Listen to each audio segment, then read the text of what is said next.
contents inside Hunter Biden's laptop continue to call into question the president's story of having no knowledge of his son's overseas business deals.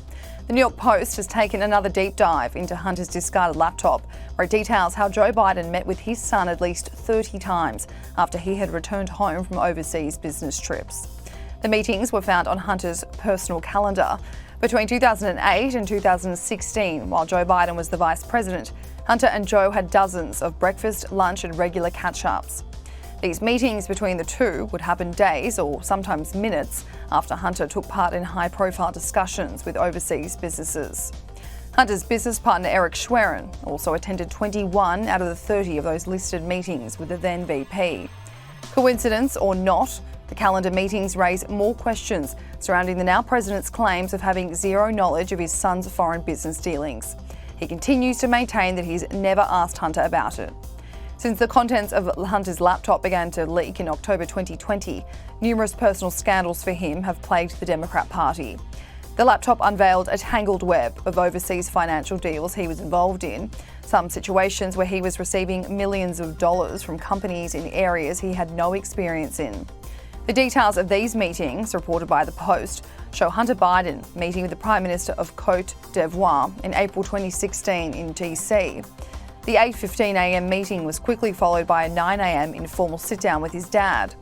For 3 days over February in 2012, Hunter met with billionaire Russian oligarchs in Moscow, including one who is now wanted for murder.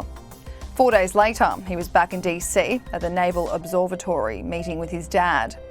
In 2015, Hunter met with the Romanian ambassador to the US before he went on a trip to Romania. 3 days later, he returned to the US where he had a meeting with Joe Biden.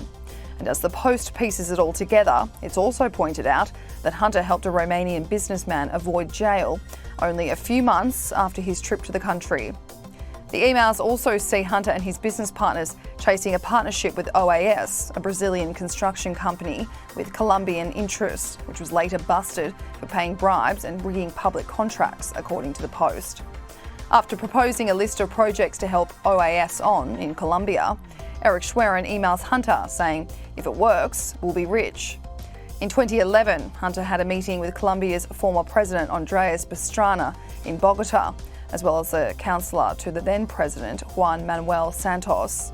He follows up with former President Pastrana in a series of meetings where he says he wants to propose an opportunity and that he was checking on his dad's schedule. A month later, Joe Biden met with President Pastrana, where Eric Schwerin also joined. Joe Biden and President Pastrana have had a good friendship, according to the Post, with Pastrana referring to Biden as a great friend and connoisseur of our country.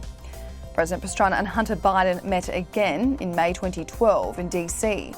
According to the Post, those construction projects proposed by Hunter and his business partners along with OAS did go on to get built. However, it's unclear whether they pocketed success bonuses.